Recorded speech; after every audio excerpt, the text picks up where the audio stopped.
right, so I'm going to hop straight into the game. As Josh touched on, PlanetSide 2, massively multiplayer first-person shooter game. What that means to us is that we took all of the rich, compelling elements that you would expect to see in a massively multiplayer game, things like deep character advancement, really cool character personalization, and we married that to the exciting, visceral combat experience that you can only get in a first-person shooter. So all of the modern first-person shooter bells and whistles that people who've been playing these games for the last 10 years would come to expect and come to enjoy, we have in PlanetSide 2, and we back all that up by having an incredibly deep, incredibly rich gameplay experience. So PlanetSide 2 is massive scale combat between 3 different unique factions. Each of the factions has unique vehicles, unique weapons, unique tactics that they can take a hold of. So this is our world here. I'm right next to a biolab, which is one of our facilities. Our facilities are basically capture points, and each one of our facilities that's a capture point is the size of a map in a standard FPS game. I'm going to hop up here, grab a vehicle really quick. You guys can see I have my custom loadout for this particular vehicle already set up. So I'm just going to jump right into it and then give you guys a flyby of this facility. So I'm on the new conglomerate right now. And the new conglomerate are kind of the, they're the ragtag group. They take whatever they can get. They use old mining equipment, repurposed experimental weaponry, things like that to be able to get the job done. There's 2 other factions, the Terran Republic, which are the most professional military group of them all, and the Vanu Sovereignty, which use a lot of plundered alien technology, and they basically are all about trying to get these alien artifacts and study them. So like I said, this is a biolab here. It's one of our bases. It's an infantry capture point. It's pretty huge. This is the size of standard modern warfare type level, so very large. Anyway, our whole continent is dozens of square kilometers, and it does support thousands of players being able to play simultaneously.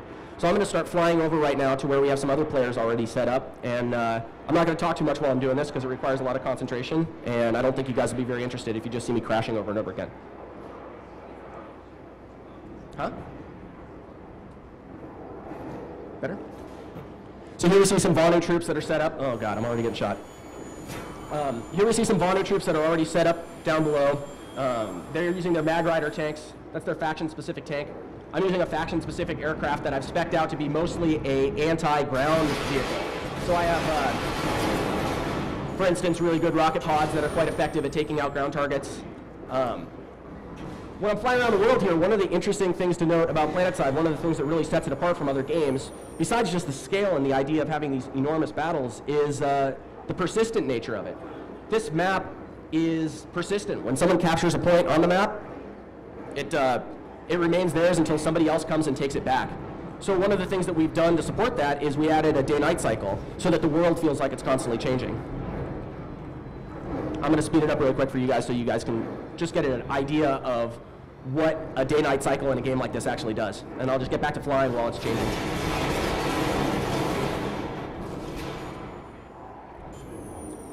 All of our vehicles use real-time physics. We use the NVIDIA PhysX engine for physics, and it's allowed us to really do some awesome things with our vehicle mechanics, making them obey real-world rules. In the original PlanetSide, you couldn't do barrel rolls, for instance. All the kind of things that are going to make you guys a lot more sick. You can see here that the time of day is changing in the background while we're doing this because I sped it up. So you can go all the way through to a sunset, which looks really amazing with the light scattering stuff that Forge Light allows us to do. But it also changes to nighttime. And when it changes to nighttime, things like night vision goggles, night vision scopes, flashlights on your weapons, all those sort of things are important. And the battle really changes in terms of what's available. So we're connected to a server. We're connected to one of our live servers right now, actually, with a few people in San Diego, as well as the people who are behind me here.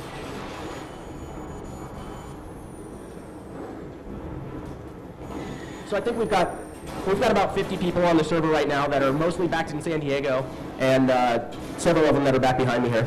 So I'm going to readjust this microphone really quick. Is that better? Okay. All right. Now I'm going to play for a little bit. Ty's sick of hearing my voice.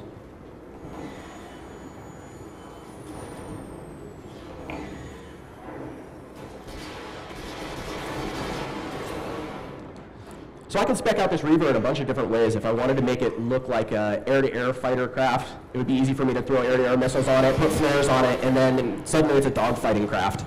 Having it the way it is right now as a close air support gunship is a way that just makes sense when there's a big tank battle going on like this. And we've been focusing a lot of attention on making sure that our air-to-air, air-to-ground, ground-to-air, ground-to-ground, all those different types of gameplay that PlanetSide uniquely supports all work really well, function well together. And I think you guys can kind of get an idea of what that's like with 30 people on the server here. But just kind of imagine what it'll be like when there are 300 people here or 1,000 people here playing in this battle. You guys are seeing me, I said I was going to shut up and then I kept talking, huh? Sorry. You guys are seeing me fly over these different capture points too. All these little outposts that are out here are all capture points. They all have areas within them that I can go capture them, and then I own the region that they're sitting on. And owning that region gives me access to the resources that it's sitting on. So it creates a competitive landscape, essentially, where players are going to try to acquire resources. Oh, that blew it up. They're going to acquire resources that they can then use to change their weapons, change their customizations, all those different things that you would want to do in a shooter, like unlock different weapons, unlock different ammo for your weapons. You're able to do that using the resources that you earn from playing the capture game. I'm going to turn the client time off real quick. You guys want nighttime or daytime? What's cooler? Nighttime? All right. So you can see the middle of the night makes the rockets look a little cooler. All of our lighting is all deferred, so we have lots of really cool point light effects on all of our tracers, all of our weapons, all cast lights. You can see here, this continent, the area that I'm flying around in is very much like a highlands area. But this continent actually has a few different regions, unique geography. And they all not just look different, they're set up to have different gameplay. This area is set up to be a really good combined arms area where infantry and tanks and aircraft can all play. There's plenty of cover for ground infantry, plenty of avenues. Whoa, calm down, I got crashed into you. There's plenty of avenues for vehicles to be able to drive around and not get too stuck. But we also have places that are canyons that are really good areas for infantry to be able to fight against vehicles because the vehicles in there are going to be a little bit tighter. They're not going to be able to maneuver around as much in the canyons. And we're going to be moving over to one of those areas pretty soon. You guys see me using a /vehicle command to spawn my vehicle as I get killed. It's because I don't want to fly all the way back over to the biolab where my vehicle actually can come from. So I'm saving all of us some time.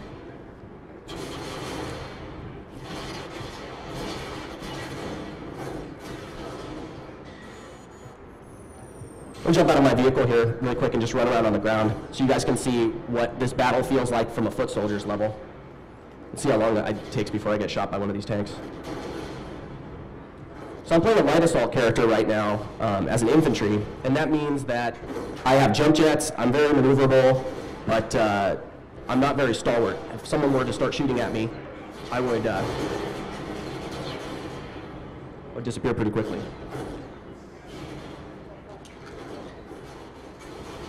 Somebody pulled the power cord.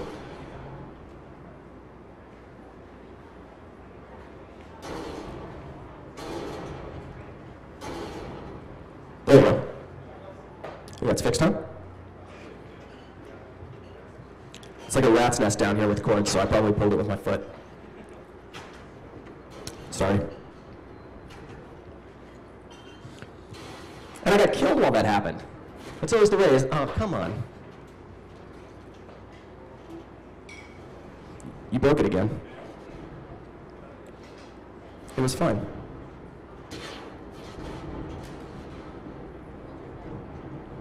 What? Now it's not working.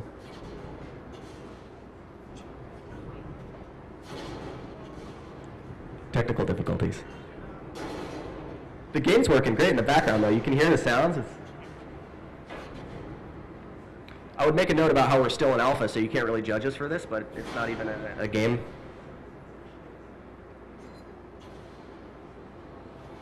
All right, there it goes. Whoa, I almost got ran over by a tank. Huh? All right, so here we go, finally, at long last. The foot soldiers view of that battle that we were flying over before. So you can get the impression of the epicness of this. And again, we only have about 45 players on the server right now. So once we start getting into the hundreds of players on the server, hundreds of players participating in one of these battles, you can just imagine the, I don't know, absolute bedlam that's going to be represented on your screen. Whoa.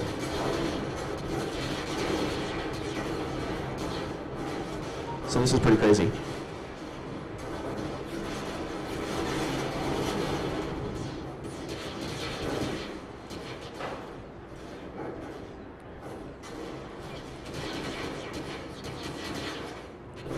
Oh, got ran over.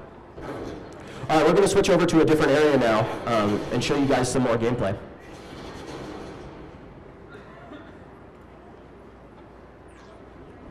Hop on my airplane again.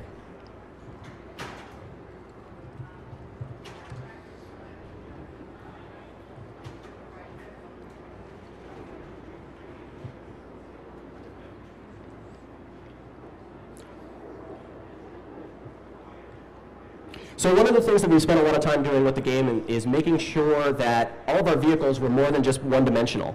As I mentioned earlier, I could spec this particular air vehicle out to be a really good air superiority fighter if I wanted to. I'm going to make it be a little bit more like a sunset-y time. How's that? I could spec this out to be a really dedicated air superiority fighter with flares and air-to-air missiles if I wanted to. I could also spec it out to be the air-to-ground vehicle that I have it set up as right now. Most of our vehicles and most of our classes have that sort of multifaceted design to it. For instance, if I were playing that light assault character that I was just playing before, I can use that guy to be kind of like a commando-ish, go up behind enemy lines kind of character, or I can use him to be sort of like a battlefield disruptor who uses flashbangs and smoke grenades and things like that to really be able to change the course of battle. What happened? Something funny happened? Did my plane blow up? No, that's fine. They're made out of nanites, so we don't really care if they get destroyed. So I'm going to grab a tank really quick. I want to talk to you guys a bit about some of the configuration options that are available while I'm on here. Here's my tank. I don't have a lot of stuff unlocked for it, but if I want to, I can go into my menus here and go through my certification tree for this particular vehicle. Now the cert tree in PlanetSide 2 works off of cert points. I earn cert points through playing the game, and I also earn them passively while I'm online or offline. So if you don't have the time to dedicate 20, 30 hours a week to play an MMO with your friends, we're allowing you to have this sort of offline advancement so you can keep up even if you're not playing the game a ton. One of our big themes while making this game has been that we want people who are 5-minute players and 5-year players to be roughly equal to each other. So we don't have massive upgrades for your vehicle where you get this item and suddenly you're more powerful. We have side grades, and side grades allow you to really tailor your vehicle, tailor your weapons to your particular play style. I might want a rifle that fires slower and does more damage per shot, but that doesn't really give me a huge advantage over another player who has a rifle that fires faster and does less damage per shot. They're pretty much equivalent in terms of the total damage output, but it's really just about my playstyle. Vehicles are very much the same way. I can unlock all of these different certifications for my vehicle, and I can unlock different weapons and items for my vehicle that all allow me to just customize it to play to my particular likes, the things that I want to have for that vehicle. And those different roles for each one of those vehicles are really important too. So the only thing I've really got customized on here is I've got my little guild decal on it, and I also have this really cool desert paint job. Practice where everybody fell off the side of the hill. It's kind of precarious here. Yeah. You guys can see the level of detail that we put into the terrain is pretty high. There's our Sunderer. That's a troop transport. Oh, I was almost the person who fell off the hill there. That troop transport can hold up to 10 players, which is the size of our groups.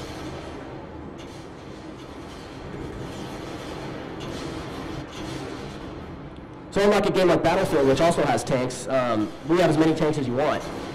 You have 50 people pull tanks and use them if you want to. So it really creates a chaotic situation, I guess, which is good. It's organized chaos.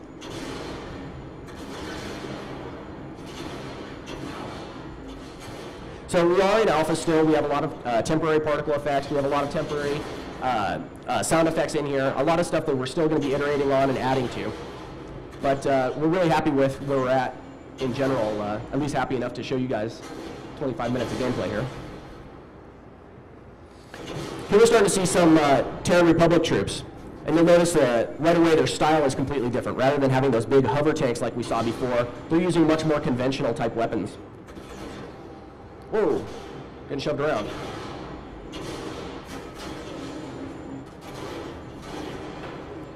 Take that, Friznik.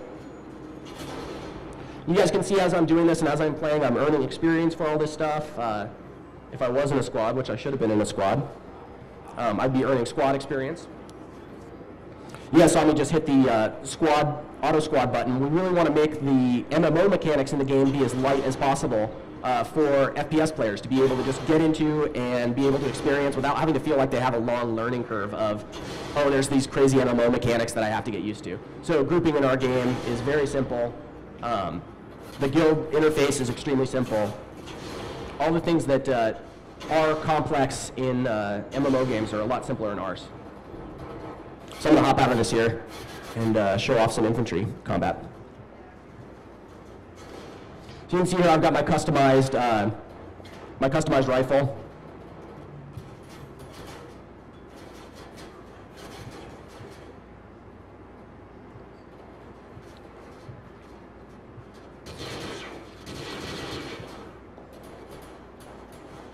I don't know where my squad went. I guess I went ahead of them. So, yeah, this is another one of the facilities. So earlier I showed you guys the biolab. This is an amp station. So it has a completely different layout. And you'll be able to see that it has a really large front courtyard that's designed around having combined arms battles where vehicles and infantry can fight at once. And then it has a really tight infantry-only area in the back.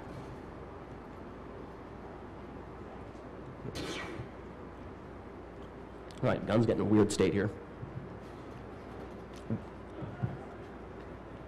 All right, so I'm moving into that infantry-only area that I talked about.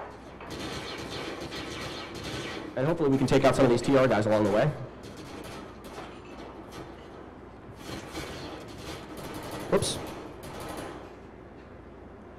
I might have to equip my cheating shield that gives me a little bit of extra life. So over here we have a deployed galaxy. In PlanetSide 2, logistics are really important. So being able to set up a supply line, being able to set up respawn points, being able to set up all that stuff is a really meaningful and important thing in PlanetSide 2 that's not really touched on in any other shooter games, or at least not to the level that we have. So a galaxy pilot is a specific thing that a player can do. They go get a galaxy, they spec it out to be able to be a mobile respawn point, a mobile resupply point, and then they land it and gain experience when people use it for resupplying or use it for respawning.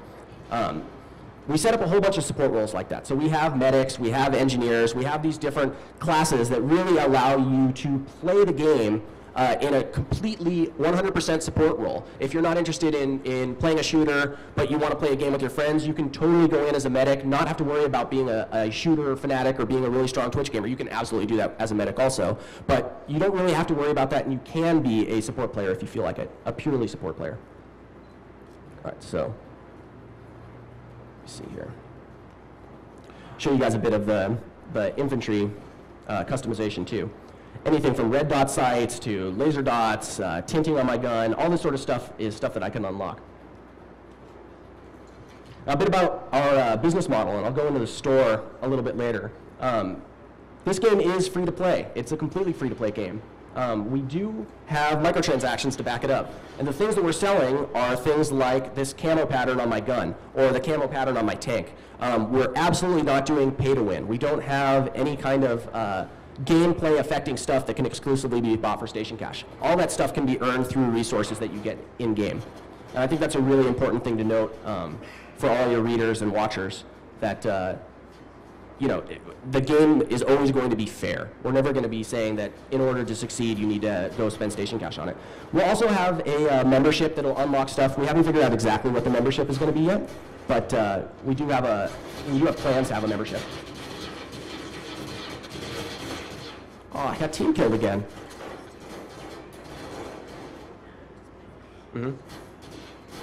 My buddy revived me. All right, so this is getting a little hectic here, so I'm just going to concentrate on shooting.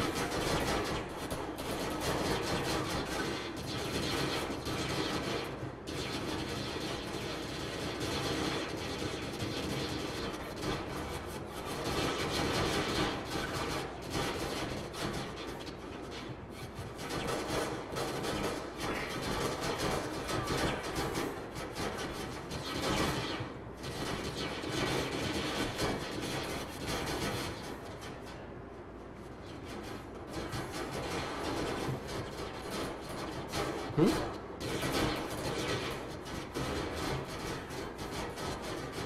because I'm a light assault character, I'm a little bit more agile on the battlefield. I can get around and do things like get up on top of these roofs where I can get a little bit of a better vantage point.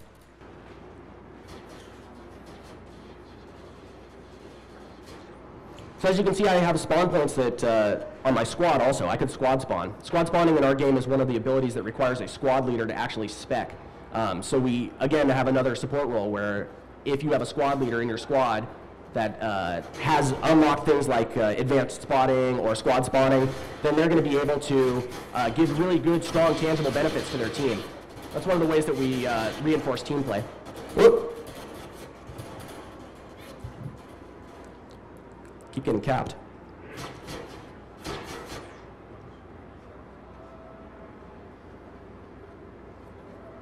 So hopefully we can push these guys back a little bit and show you guys the base capture.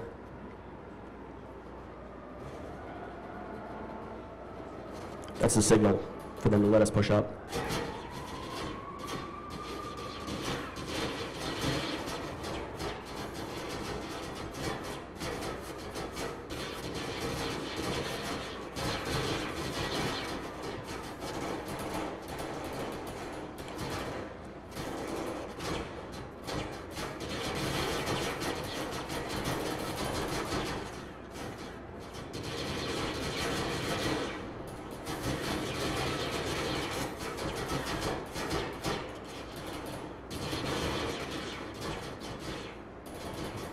Let's move up some more.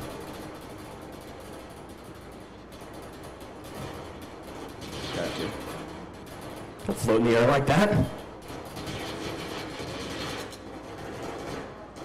So we built out most of these areas using all kinds of learnings from modern day FPS level design too.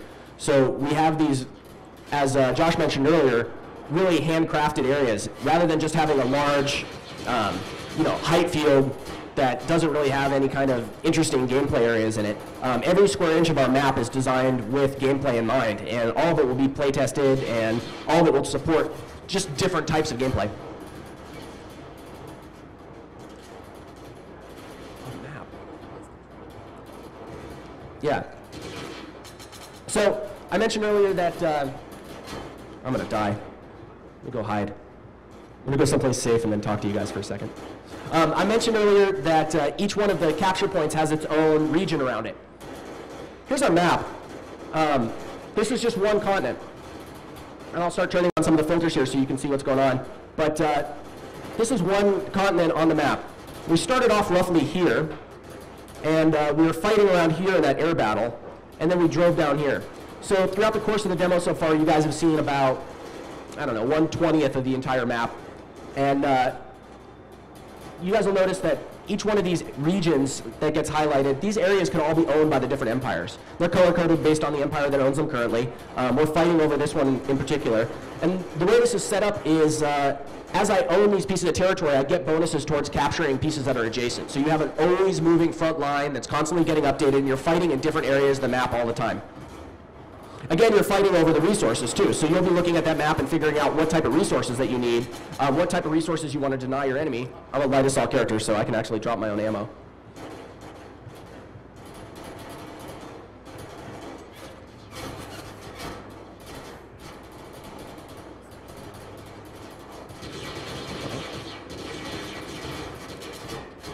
So as soon as we manage to capture this base, don't kill me, I want my kill streak. As soon as we manage to capture this base, we'll own this piece of territory and we'll start gaining resources from it.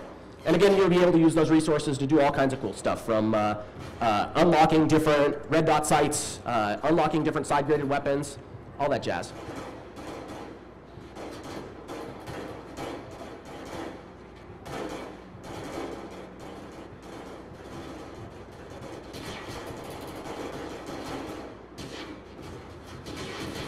Let's push in.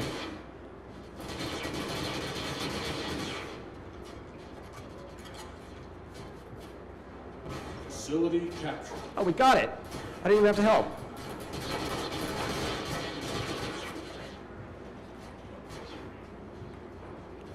So here you can see our indoor environments, we do actually have several different indoor areas, and based on what facility you're in, you're going to be spending more or less time either indoors or in that sort of outdoor courtyard fight.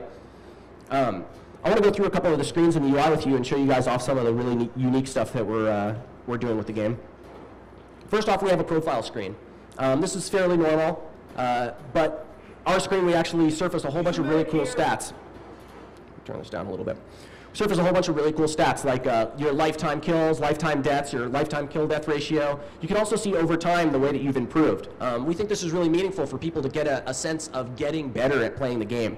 So I can see that over the last week or so, as we've been practicing the demo, I've actually gotten a little bit better and I've started having more kills. I guess my kill-death ratio today is not that good because I kept crashing into trees earlier.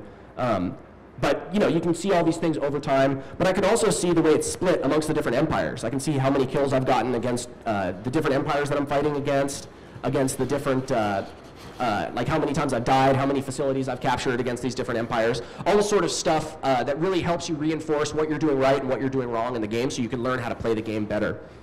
We also have the same thing for weapons. Similar to what you would see in a Battlefield or a Modern Warfare game, you can gain proficiency in the weapons, unlock different medals for getting kills in them, all that sort of stuff that really just kind of pushes you towards, continuing to use those weapons, continuing to, level up and get better at using each of the weapons that you really enjoy. So lots of different reinforcement there. I'll also give you guys a brief glimpse at our store. Again, a lot of these items are going to be available using completely in-game resources. Anything that affects gameplay, such as grenades or medkits or implants that actually give you additional power within the game, are going to be exclusively unlocked via resources. Certain things like side-graded weapons that don't give you more power would be a split between using station cash or using our in-game resources. And then all the cosmetic stuff is the stuff that you would see that would be station cash only. So that stat stuff that I showed you guys earlier, we carry on beyond being in-game too. We're actually setting up a full PlanetSide 2 players website that allows you to see all of your stats and your friends' stats right there on the web. So I could go on here and I could see all that data that I saw in-game right here on the web. If you guys are familiar with like Battlelog for Battlefield 3, you kind of know what the deal is with this. But we're taking it a step further too because our game is persistent. So people will be really interested in seeing the state of battles that are occurring on their map at any given time. Seeing their friends that are online and fighting, being able to see what region they're fighting in. Maybe they're fighting someplace you really like fighting and you want to jump in and play too. So we'll have real-time status available for your world on here, all the different continents. You'll be able to see that map that I showed in-game on the website as well. And we're carrying all this stuff over beyond just our website. We're making all this data available to everybody. We're setting up XML feeds so all the iPad and Android app makers can be able to make the cool apps that they want to make. Anybody who wants to make their own web apps is going to be able to do it too. You'll be able to get access to all the weapon stats that you want to see, all the world stats that are real-time, and things like character stats, what character has these kills, etc. So we're really doing our best to try to push all that data out to people and then hopefully get a really cool ecosystem of apps and websites that are all built around showing people off stuff. And also like, your guild, maybe you want to show specific stats on your guild, you'll be able to just pull those directly from XML feeds that we'll be generating for people. We think that's really cool. So that's most of the website stuff. I think there's another really important aspect to talk about with PlanetSide 2, which is the community stuff that Josh kind of touched on really briefly. PlanetSide has a really enduring, passionate fan base, and they've been awesome the entire time that we've been working on the game with helping us come up with ideas, refine ideas, give us feedback about things that we're planning on doing. And I just wanted to encourage you guys to let your readers and your viewers know that we're out there and we're listening. We're on forums every day. We're on Twitter every day. We love hearing feedback about it. It's one of the greatest things about working on this project is all the community feedback we've gotten from the PlanetSide players. We want to encourage all of your readers to join in, become a part of that community, and help us build the game that you've been wanting to play your entire life. So that's it, right? Is there more? Is there more? You okay more? Do you guys have anything else you want to see? Is there any requests? Did I go short? Am I short? Okay, I'm being told to play more. I'm gonna play some more. I never decline any of Ty's orders.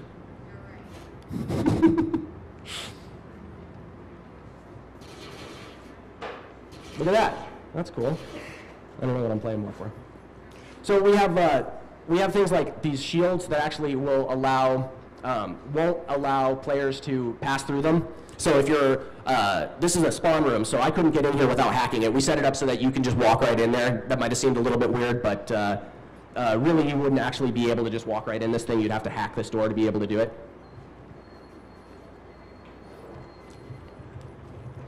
We'll show you guys also the way this base looks at night, because when it gets all lit up, it's pretty fancy looking. Oh yeah, question.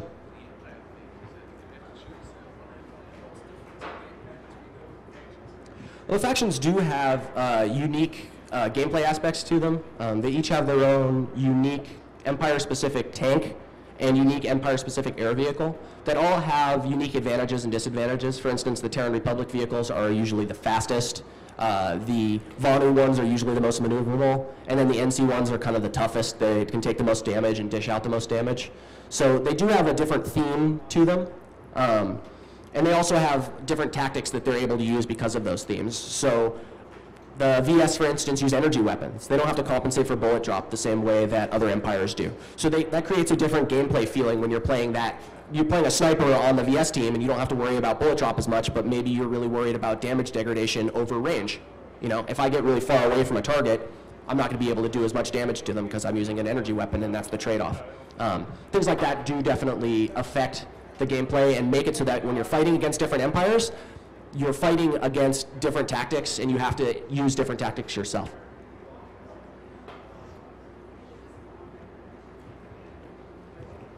Yeah, so that's PlanetSide 2. It's you know, still in alpha. We still have a lot of stuff to do. We still absolutely have a lot of bugs to fix, a lot of content to add, but we're really proud of where we're at right now. I hope that you guys can see all the potential in this.